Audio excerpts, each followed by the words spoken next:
सभी साथियों को क्रांतिकारी जय भीम, नमो बुद्धाय। जैसे कि आज हमारे साथी विनोद कुमार जी ने पूछा है कि पूना पैक्ट क्या है। पूना पैक्ट के बारे में जानकारी देने की कोशिश कर रहा हूँ। हमारे देश में ऊंच नीच भेदभाव के खिलाफ हिंदू और दलित, जो दलित लोग अपने आप को हिंदू मानते हैं, वो सभी जगह पढ़ के देखें, जब बात हो रही है तो हिंदू और दलित की बात होती है। हिंदू अलग है, दलित अलग है। और पूरे विश्व में लड़ाई लोग अपने अधिकारों के लिए लड़ते हैं, अपने मान सम्मान के लिए लड़ते हैं।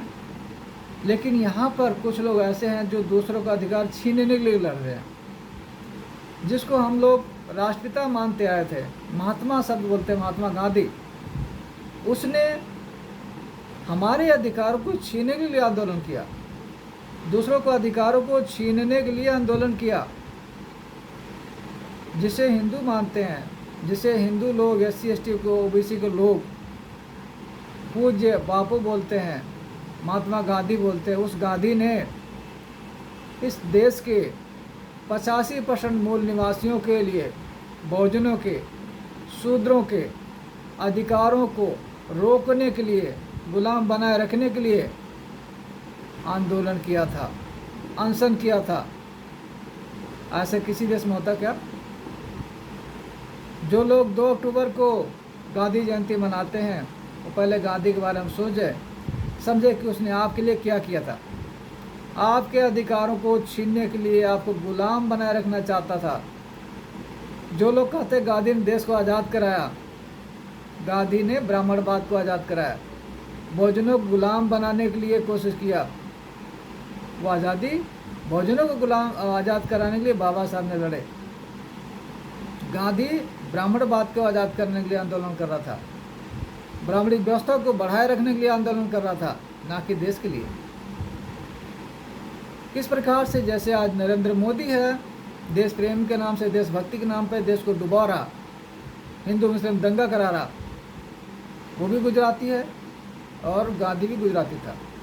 तो ये लोग दोगले चरित्र के लोग किस प्रकार से समाज को गुमराह करते हैं, मूर्ख बनाते हैं अपने फ़ायदे के लिए, इसको जानना बहुत जरूरी है।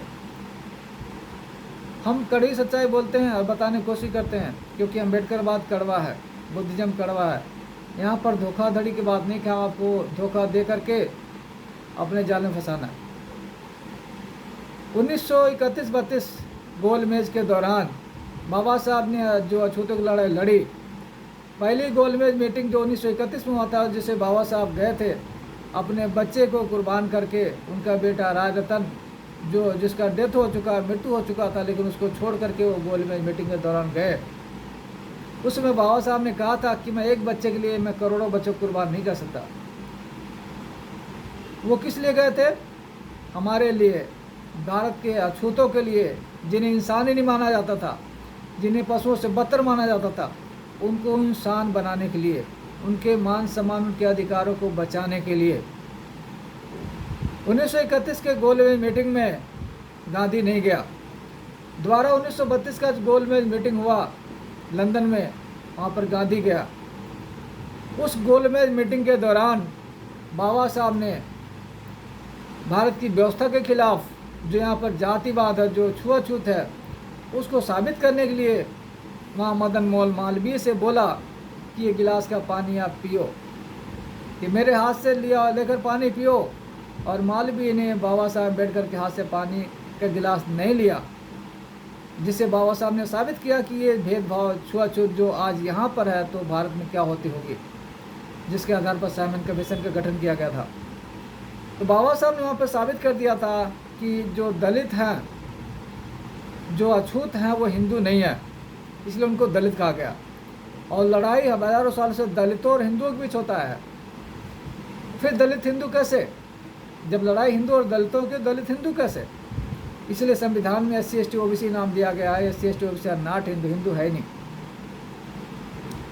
वहाँ पर अंग्रेजी सरकार में प्रधानमंत्री रैमजे मैकडोनाल्ड ने 16 अगस्त 1932 को सांप्रदायिक पचाट, जिसे कम्युनल अवार्ड के नाम से कहते हैं, अछूतों को अधिकार मिला, जिसे 2 वोट देने का अधिकार। एक वोट से वो अपने समाज के उम्मीदवार को चुनते और दूसरे वोट से सवर्ण समाज के उम्मीदवार को चुनते, जिससे अछूतों की आवाज़ जो पूरी तरह से फैलती, पूरी तरह से उनकी आवाज़ बनती और उनके हितों में काम होता। और ये वहाँ पर अवार्ड उनको मिल गया। अंग्रेजी सरकार मान गई अछूतों की समस्याओं को, बाबा साहब के दलीलों से सहमत हो गई। उन्होंने मान लिया कि जो अछूत है वो हिंदू नहीं है, इनको इनसे पृथक निर्वाचन के अधिकार को दिया जाए। और ये जो अधिकार उनको मिला, जिससे 2 वोट देने का अधिकार, 2 वोट देने का अधिकार, एक वोट से अछूत समाज के लोग, SC ST के लोग अपने समाज के उम्मीदवार को चुनते और दूसरे वोट से वो SC ST OBC के लोग सवर्ण समाज के उम्मीदवार को चुनते। इस प्रकार से हमें 2 वोट देने का अधिकार था, जिससे हमारे लोग सभी जगह पर, यह SC ST OBC के लोग सभी जगह पर मौजूद होते, जिससे हमारे उनके अधिकारों को सुरक्षा होती। ये अधिकार मिलने के बाद गांधी बौखला गया और गांधी ने कहा कि हम दलितों को ये अधिकार नहीं देने देंगे। दलितों का काम गुलामी करना है, उन्हें नीच बने रहना है, सभी के वर्णों की सेवा करना है और इस प्रकार से दलित आगे बढ़ जाएंगे, स्वाभिमान से जीना शुरू कर देंगे, इसलिए हम उनको ये अधिकार नहीं देंगे। और इस अधिकार को रोकने के लिए गांधी ने, जो उस समय की पूना में था अरबदा जेल, वहाँ पर उसको जेल में डाल दिया गया और जेल के अंदर आंदोलन कर दिया। उसने दलितों के खिलाफ आंदोलन किया, इसके खिलाफ उसको जेल में डाल दिया गया क्योंकि उसने विरोध किया। जो अंग्रेजी सरकार ने कमनन अवार्ड दिया था, गांधी ने विरोध किया और उस विरोध के कारण वहाँ के पुलिस ने उसको जेल में डाल दिया और जेल में ही उसने आंदोलन कर दिया कि हम दलितों को अधिकार नहीं देंगे। मतलब वो दलितों का अधिकार छीनने के लिए आंदोलन था, अधिकार पाने के लिए नहीं। यहाँ पर समझने वाली बात, सबसे बड़ी बात जो मैं बताना की कोशिश कर रहा हूँ आपको, कि एक तो होता है कि अपने अधिकारों को लड़ना, अपने अधिकारों के लिए लड़ना, और एक होता है कि दूसरों के अधिकार को छीनना, कि कोई हमसे आगे ना बढ़े, हमें उसको गुलाम बनाए रखना है। तो गांधी हमको गुलाम बनाए रखने के लिए लड़ रहा था, आंदोलन कर रहा था। जो लोग अभी तक गांधी को नहीं समझे उसको समझें, महात्मा है ही नहीं, इसलिए बाबा साहब ने कभी महात्मा नहीं बोला, मिस्टर गांधी बोला। और बाबा साहब डॉक्टर अम्बेडकर के बीच और गांधी के बीच हमेशा ये लड़ाई जारी थी। तो गांधी ने जब आमरण अनशन कर दिया कि हम अछूतों के अधिकार नहीं देंगे, बाबा साहब ने कहा कि हम ये अधिकार जो हमें इतनी मुश्किल से मिला, हम कभी छोड़ेंगे नहीं। गांधी मरणासन में चला गया, खाना पीना छोड़ दिया। जो हिंदूवादी लोग थे, जो गांधी के समर्थक थे, जो नहीं चाहते कि अछूतों का अधिकार मिले, वो बाबा साहब को धमकाने लगे, हम आपको जान से मार देंगे। बाबा साहब ने कहा मरना तो निश्चित है, लेकिन हमें अधिकार छोड़ेंगे नहीं। हम अपने समाज के लिए जो हमें अधिकार मिला उसको कभी नहीं छोड़ेंगे। बाबा साहब डटे रहे। बाबा साहब ने कहा अगर एक गांधी मरता मरने दो, मरना तो सभी को है, लेकिन हम हजारों सालों से शोषित पीड़ित लोगों की आवाज़, जो उनके अधिकार मिले हैं, उसको हम कभी नहीं छोड़ेंगे। बाबा साहब को धमकियाँ मिलने लगी। बाबा साहब को कहा कि हम तुम्हारे समाज की बस्तियों में आग लगा देंगे, तुम्हारे लोग को रहेंगे नहीं। यहाँ पर बाबा साहब को झुकना पड़ा कि जब हमारे लोग ही नहीं रहेंगे और ये लोग दुष्ट लोग हैं, क्रिमिनल लोग हैं, हमारे लोगों को हमारे बस्तियाँ जला देंगे, तो हमें अधिकार मिलने से फ़ायदा क्या होगा। महात्मा गांधी की पत्नी कस्तूरबा गांधी ने बाबा साहब के पैर पड़े कि मेरे पति की जान को बचा लो। जवाहरलाल नेहरू, मदन मोहन मालवीय, सभी लोग बाबा साहब पर दबाव डालने लगे और बाबा साहब को मजबूर होकर झुकना पड़ा, क्योंकि बात समाज पे आ गई कि जब समाज ही नहीं रहेगा, हमारे लोग ही नहीं रहेंगे, तो हमें अधिकार मिलने से फ़ायदा क्या होगा। इस कारण बाबा साहब को सांप्रदायिक पंचाट या जो कमनन अवार्ड है उसके पीछे समझौता करना पड़ा। फिर भी बाबा साहब ने वहाँ पर जो 71 सीटें थी मिली थी, बाबा साहब ने 148 सीटें कराए और सभी केंद्रीय विद्यालयों में 18% आरक्षण की भागीदारी सुनिश्चित किया। आज जो लोग आरक्षण के बदौलत ऊँचे ऊँचे नौकरियों में हैं, गाड़ी बंगले में बैठे हुए हैं, मंदिरों में जाके घंटा बजाने पूजा पाठ कर रहे हैं, क्या उनको वो समझ सकते हैं कि अधिकार हमें कहाँ से मिला। अब जो पढ़े लिखे लिए हैं, आपको जो मान सम्मान है वो पूना पैक्ट समझौता के कारण है, पूना आरक्षण के कारण है, जो बाबा साहब ने अपने 4 बच्चे कुर्बान करने के बाद आपको दिलाया है। तो पूना पैक्ट क्या है? आज जो लोग आरक्षण की बात करें कि आपको आरक्षण मिला हुआ, आरक्षण कोई भीख नहीं है, पूना पैक्ट का समझौता है। और पूना पैक्ट क्या है? जो जातिगत भेदभाव होता आया है, जाति के आधार में भेदभाव होता आया है, उनको सामाजिक रूप से सम्मान दिलाने के लिए था।